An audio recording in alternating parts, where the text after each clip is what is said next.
Imhotep, l'homme venu au monde en paix. C'est donc la signification de son nom, un titre approprié à son caractère. Entre sa naissance en paix, sa vie qui a rendu la paix aux gens et sa mort, qui était de même calme en paix. Il a quitté son monde sans laisser aucun monument approprié à lui. Pourtant, il est le seul dans l'histoire ancienne à porter ce titre.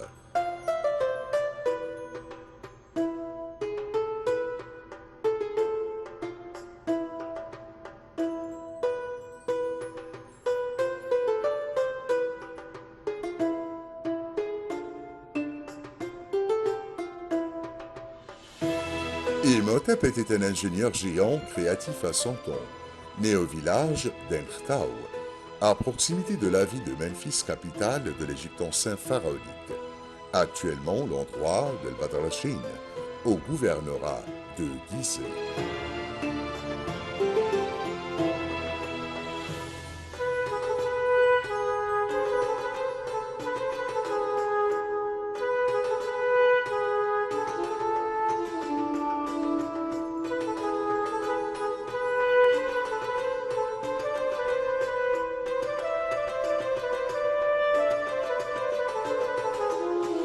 Né le 16 du mois Abib, troisième mois de la saison de récolte, qui convient à la calendrier actuelle le 31 mai. On ne sait pas justement à quelle année il est né, mais il était contemporain au règne du roi Djoser, deuxième roi de la troisième dynastie ancien empire pharaonique.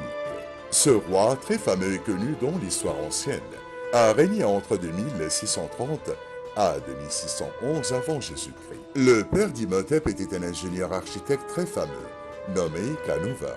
Sa mère, son nom était Hrindonch, était vénéré et adoré plus tard comme son fils Imhotep, selon les mythes et traditions anciens.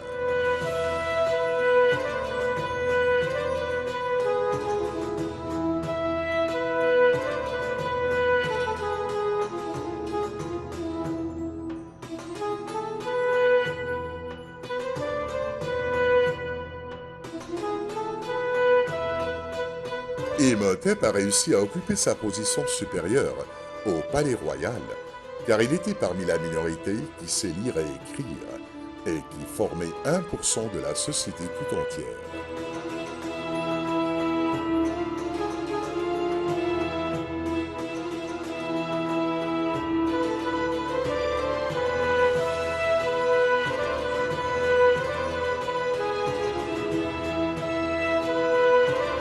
Il a réussi à tenir des postes jusqu'à ce que le roi l'a nommé à la position officielle suprême, vizir, ministre, conseiller du roi, conseiller politique, religieux et scientifique au roi Djoser.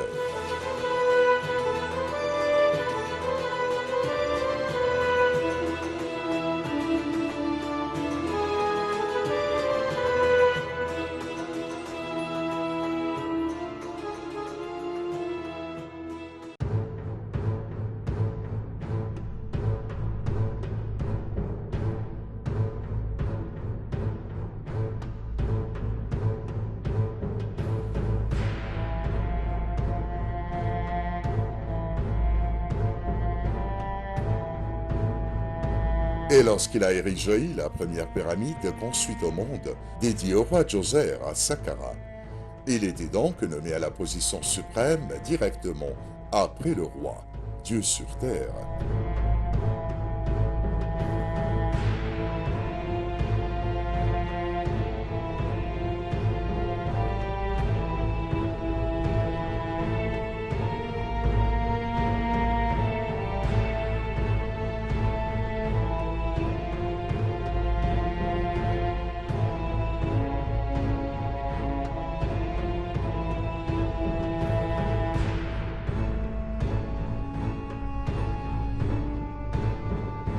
Cette énorme fondation monumentale de grande valeur architecturale et historique, érigée en pierre, en forme de mastaba, banquette, était en honneur et à la gloire du roi Djoser pour sa vie éternelle après sa mort.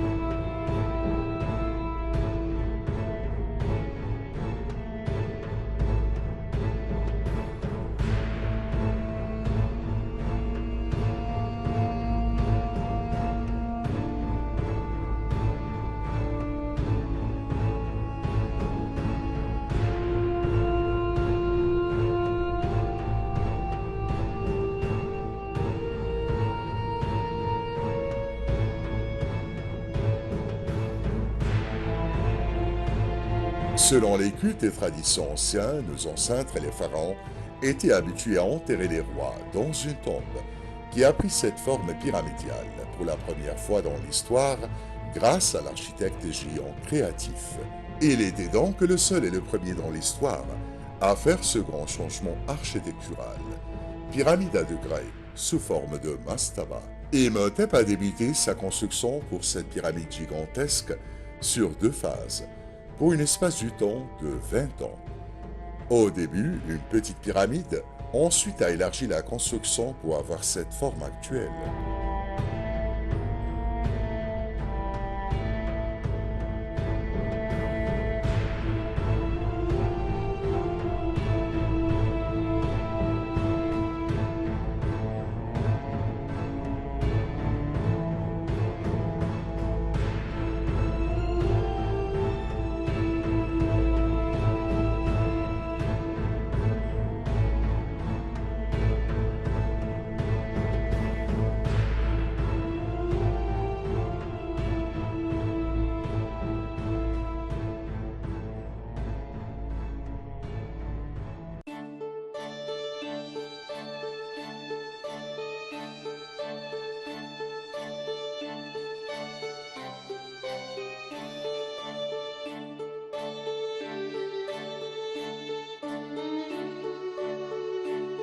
La hauteur de la pyramide est estimée à 62 mètres, considérée à ce temps-là comme la plus haute édifice érigé.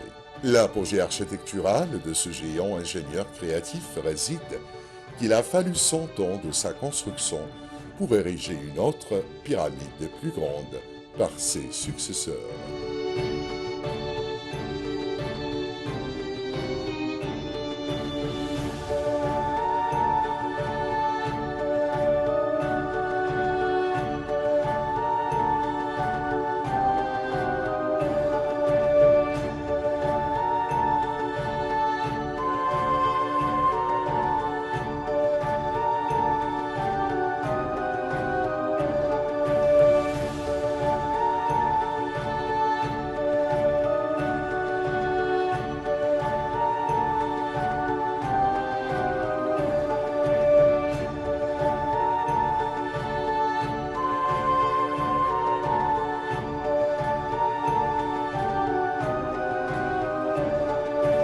Après un siècle complet de sa construction a été prise la décision de construire la grande pyramide géante de Gizeh, dédiée au roi Khéops, auquel le désigne de sa construction était plus ou moins basé sur les conceptions architecturales originaux déterminés plus avant par Imhotep aux pyramides de Djoser.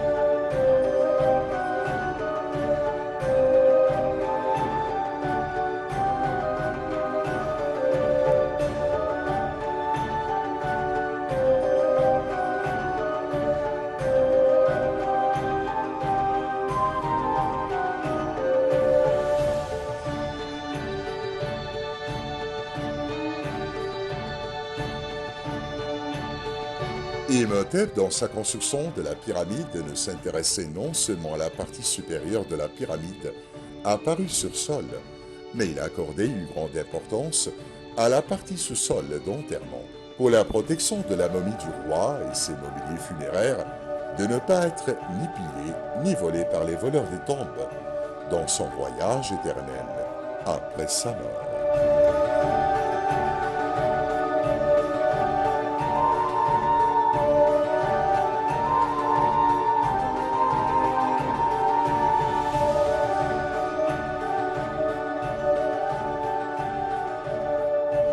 Imhotep a donc, selon son désigne, creusé des couloirs et des allées par-dessous la pyramide, à une longueur estimée à 5 km. Ces couloirs enferment plus de 40 chambres pour préserver les mobiliers funéraires, de quoi manger et à boire, de vêtements, d'or et de pièces précieuses.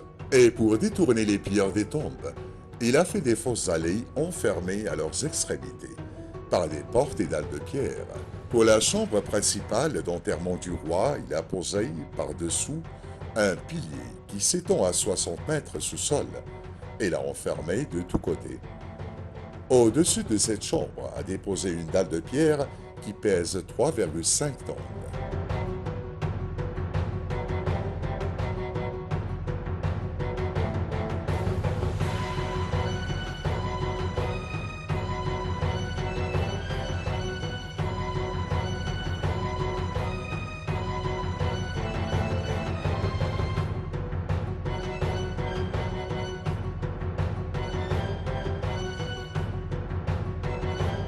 Imhotep s'est intéressé de même à la forme architecturale extérieure de la pyramide. Grâce à cet ingénieur géant et créatif, de nouveaux conceptions d'architecture étaient inventés. L'usage du feu de palmier, tiges de plantes et papyrus était prise, comme à nos jours, dans l'architecture rurale. Il a de même utilisé les portes en bois, et les murs internes des couloirs sont revêtus de faïence, considérés ainsi comme les plus anciens au monde.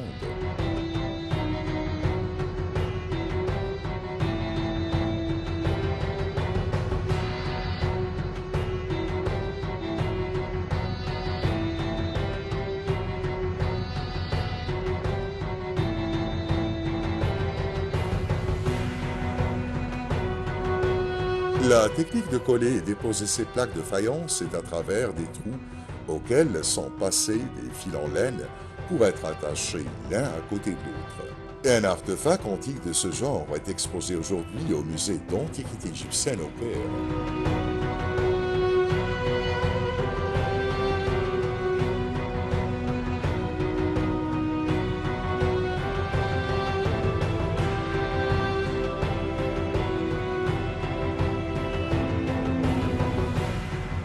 D'ailleurs, Imhotep a tenu des postes et positions supérieures que personne n'a pu y arriver. Le conseiller, le prêtre et vizir du roi Djoser. En tant que prêtre, il était responsable aux surveillances aux étapes de momification. Et là, c'était notre talent pour les géants ingénieurs et créatifs. Il a perfectionné ce processus de momification. Et il a momifié personnellement le roi Djoser.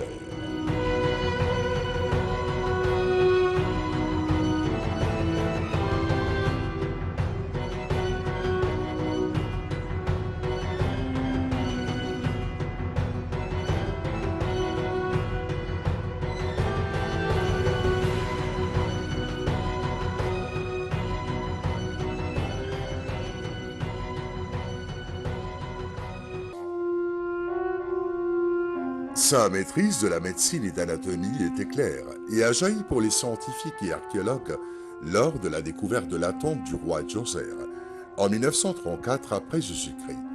Pour y trouver la squelette du roi, son bras et ses pieds en meilleur état de conservation, ce qui prouve que la personne qui a tenu le processus depuis des milliers d'années avait une bonne connaissance et savoir des sciences du corps humain. Ils ont de même découvert qu'Imhotep avait un laboratoire exemplaire de pratiques médicales.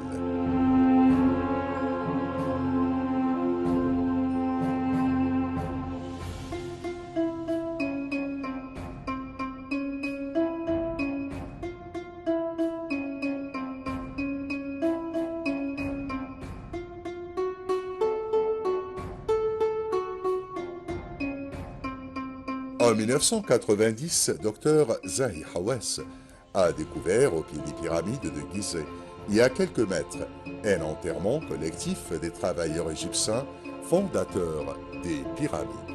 Quelques squelettes découverts étaient ainsi envoyés au laboratoire spécialisé et mis en test sur les rayons X.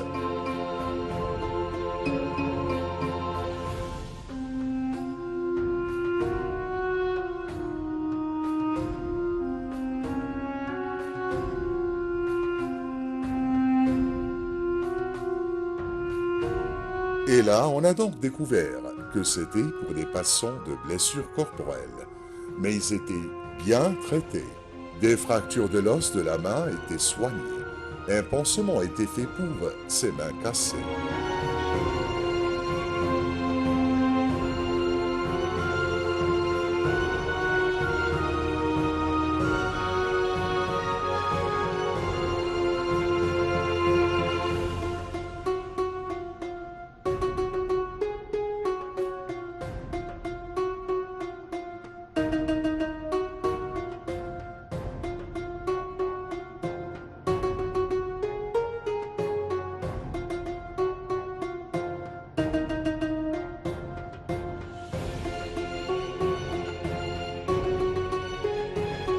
La chose étonnante était de découvrir l'ampulation de la jambe qui était faite, ce qui signifie qu'ils ont reçu un soin et traitement médical parfait.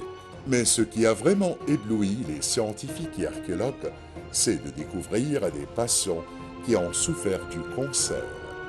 Les chirurgiens égyptiens, nos ancêtres, étaient donc les premiers dans l'histoire à tenir des opérations chirurgicales au cerveau pour réduire leur douleur et leur souffrance.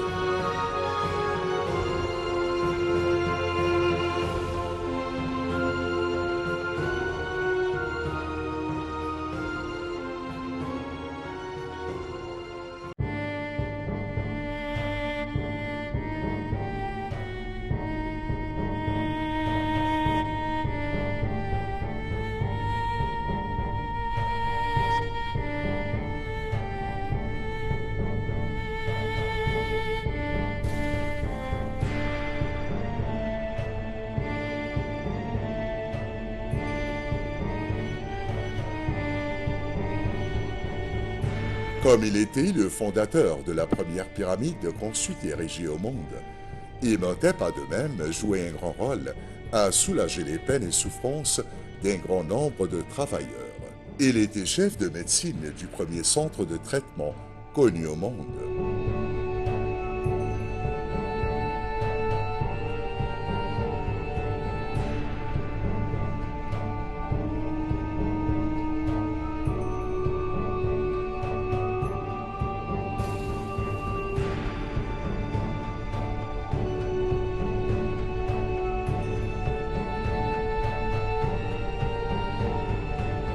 À la manuscrit médical en papyrus d'Edwin Smith, considérée comme la plus ancienne et qui remonte à 1600 avant Jésus-Christ. La plupart des savants et scientifiques racontent qu'elle était écrite et basée sur les pensées et conceptions médicales scientifiques d'Imhotep. Son importance réside à la détermination de plus de 48 cas et états d'application chirurgicale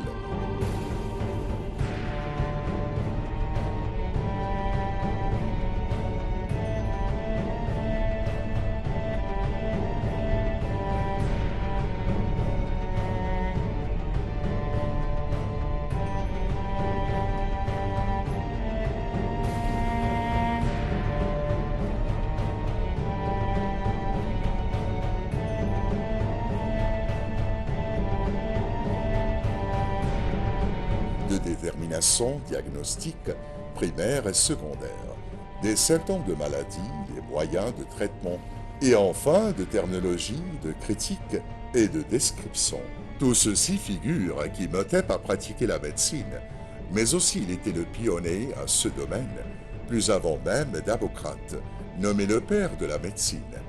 Il a de même fixé les lois morales de la médecine, avant Hippocrate.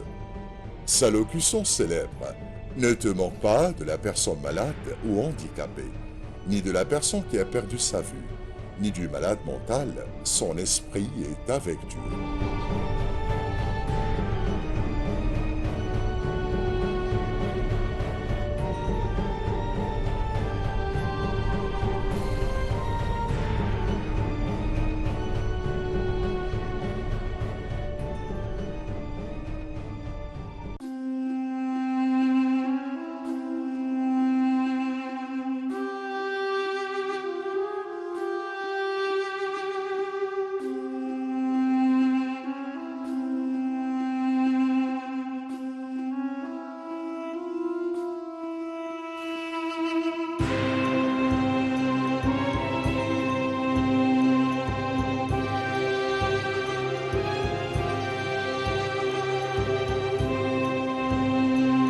Avec son génie, son apogée et sa maîtrise exceptionnelle et sans précédent dans plusieurs domaines. Pourtant, les artefacts antiques trouvés pour lui le présentent assis en train de lire un papyrus.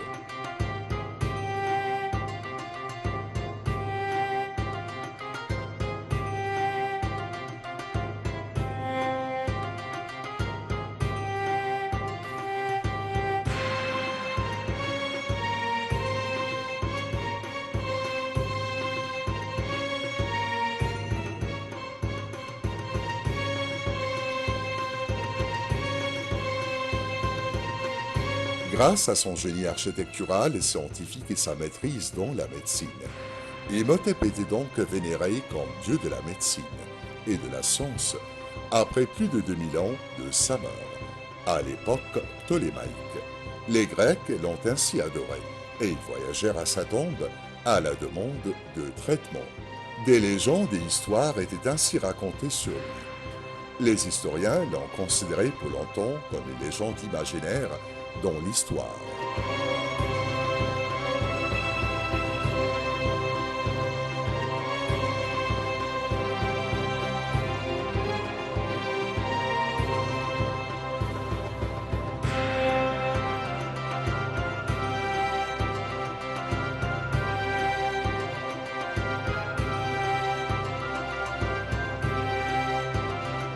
Cependant, et après tant de siècles passés, le grand succès de son histoire légendaire s'est dévoilé, avec le déchiffrement de la palette de Rosette, pour ouvrir ainsi la voie à lire et comprendre l'écriture hiéroglyphique qui était avant la découverte obscure tout au long de l'histoire. Dès lors, le nom d'Imhotep s'est connu d'une manière étrange et continuelle. Quel honneur et position il méritait cet homme dans l'histoire.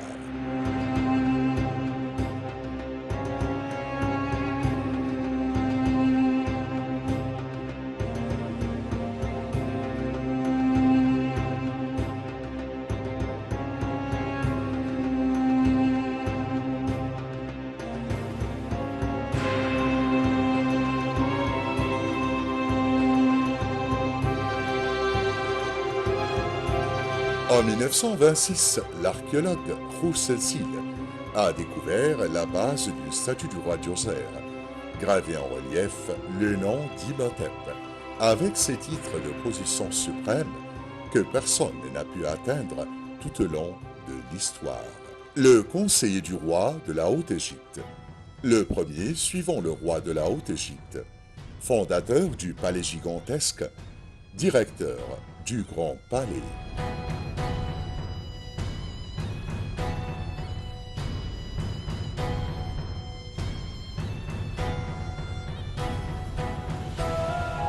Tous ces titres étaient donnés pour un seul nom, Imhotep.